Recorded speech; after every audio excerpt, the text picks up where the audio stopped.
Hello everyone, hope you all are doing well. So this is going to be sixth lecture of our mycology series. Last lecture में हमने discuss किया था kingdom क्रोमिस्टा को in detail. आज हम इस video में डिस्कस करेंगे द डाउनी मिल्ट्यू जेनरा के बारे में, जो कि हमने लास्ट वीडियो में नहीं किया था. So this is going to be a very interesting video. तो बेसिकली डाउनी मिल्ड्यू जेनरा इतना इम्पॉर्टेंट क्यों है? क्योंकि डाउनी मिल्ड्यू आपको पता है बहुत ही कॉमन डिजीज़ है और बेसिकली एक ही जीनस ऐसा नहीं है जो कि डाउनी मिल्ड्यू कॉज कर रहा है. देयर आर डिफरेंट जीनस जो कि इसको कॉज कर रहे हैं और डिफरेंट होस्ट प्लांट के अंदर कॉज कर रहे हैं. तो इन्हीं जीनस को हमने क्लासिफाई किया है based on the branching pattern. हमने ब्रांचिंग पैटर्न को एज अ ब्रांचिंग पैटर्न किस चीज़ का? ब्रांचिंग पैटर्न हमने एज अ क्राइटेरिया यूज़ किया है स्पोरेंजियोफोर का. लाइक इसमें स्पोरेंजियोफोर जो कि स्पोरेंजिया बेयर करते हैं उनमें हमें अलग अलग तरह के ब्रांचिंग पैटर्न देखने को मिलते हैं. सो बेसिकली जो हमारी डाउनी मिल्ड्यू फंजाई होती है उसका मतलब होता क्या है? इसका मीनिंग अगर देखा जाए तो इसका मतलब है हेयरी फंजाई. तो जैसा कि आपने सिम्टम में देखा ही होगा, उसकी जो डाउन सरफेस में ग्रोथ हमें देखने को मिलती है वो एक हेयर लाइक ग्रोथ ही होती है, एक नेटवर्क बना होता है. और there is one more interesting thing. So इसको हम बाद में डिस्कस करेंगे. पहले हम डिस्कस कर लेते हैं 7 जेनरस के बारे में, और 6 जेनरा के बारे में जो कि बहुत इंपॉर्टेंट है, और इनकी ब्रांचिंग पैटर्न के बारे में. फिर थोड़ी सी ट्रिक्स का डिस्कस करेंगे कि कैसे याद रखा जा सकता है, और एक इंटरेस्टिंग फैक्ट के बारे में भी. तो let's start from sclerospora. So basically जो स्क्लेरोस्पोरा होता है उसके अंदर स्पोरेंजियोफोर स्टाउट होता है.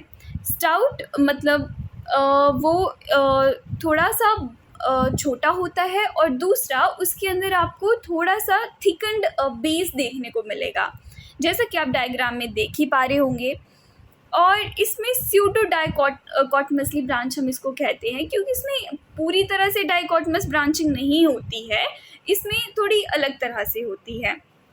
तो इसका फीचर जिससे हम इसको पहचान सकते हैं वो है थोड़ा सा मोटा बेस जो इसका होता है. अब इसमें डिजीज़ कौन सी कॉज करता है स्क्लेरोस्पोरा? तो स्क्लेरोस्पोरा बेसिकली ग्रीन ईयर ऑफ स्क्लेरोस्पोरा ग्रेमिनिकुला बहुत famous disease green ear of bajra cause करता है. उसके बाद दूसरा जीनस आता है पेरोनोस्पोरा. पेरोनोस्पोरा में हमें डाइकॉटमस ब्रांचिंग देखने को मिलती है एट एक्यूट एंगल्स. डाइकॉटमस का मतलब बेसिकली क्या है? डाइकॉटमस का मतलब हमारे पास है कि इस तरह से दो, हमें ये हमारा स्पोरेंजियोफोर है वो दो में स्प्लिट हो जाएगा, इससे हम डाइकॉटमसली ब्रांचिंग बोलते हैं. और एक्यूट एंगल पे होगी, मतलब लेस देन 90 डिग्री पे ये हमें देखने को मिलेगी. There is one more feature कि इसकी जो टिप होती है वो कर्व्ड होती है, मतलब ये कुछ इस तरह से हमें देखने को मिलेगी, और शार्पली पॉइंटेड भी होती है.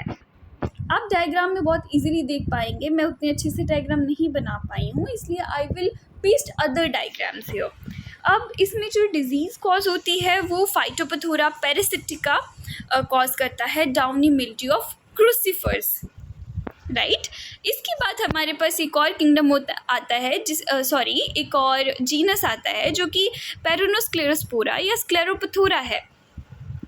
इसको पहले स्क्लेरोपथोरा कहा जाता था, अब इसे पेरोनोस्क्लेरोस्पोरा कहा जाता है, बिकॉज इसके अंदर इन दोनों जो जीनस हैं उनके फीचर्स कंबाइंड होते हैं.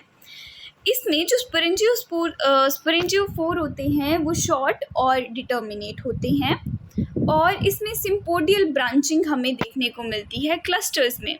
हाइलीन और लेमन शेप स्पोरेंजिया इसमें हम देख सकते हैं. एग्जाम्पल हमारे पास है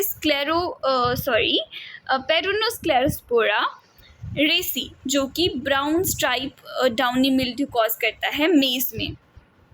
इसके बाद हमारे पास आता है स्यूडोपेरोनोस्पोरा के अंदर हमें बेसिकली एक्यूट एंगल में ही ब्रांचिंग देखने को मिलती है, और इसमें एलिप्टिकल स्पोरेंजियाज होते हैं. डिजीज़ ही कॉज करता है डाउनी मिल्ड्यू ऑफ कुकुबिट्स.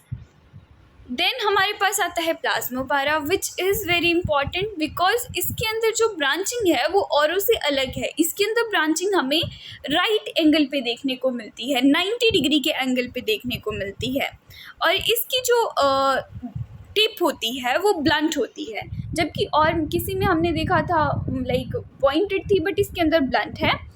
स्पोरेंजिया में ग्लोबोज या ओवॉइड हो सकता है, और इसका एग्जाम्पल है हमारे पास plasmopara viticola which cause downy mildew of grapes. और downy mildew of grapes we know is a very important disease because इसकी वजह से जो था फ्रेंच मतलब फ्रेंच वाइन इंडस्ट्री बहुत ज़्यादा डैमेज हुई थी। ये 1878 में डिजीज़ आई थी। इसके बाद हमारा लास्ट है ब्रेमिया।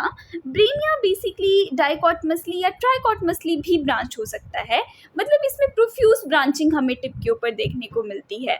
ये बेसिकली सोशल सेप एपोफाइसिस में एंड अप होता है, जिसके अंदर 4 स्टेरिगमेटास होते हैं। और इसके बाद ब्रेमिया लेक्ट्यूसिया आता है हमारे पास। लास्ट जो है हमारे पास वो है ब्रेमिया। ब्रेमिया बेसिकली प्रोफ्यूजली ब्रांच होता है एट द टिप। इसके अंदर हमें 4 स्टेरिगमेटा देखने को मिलते हैं। ये कप या सोशल सेप स्ट्रक्चर में जो है वो एंड होता है, और इस जो डिजीज़ कॉज करता है वो है ब्रेमिया लेक्ट्यूसिया पैथोजन जो है लेक्टिस में डिजीज़ कॉज करता है, और ये रिस्ट्रिक्टेड होता है सिर्फ एस्ट्रेसी फैमिली को। So hope you like this video, and if you find this useful then please like the video, and if you have any suggestion then please write down in the comments.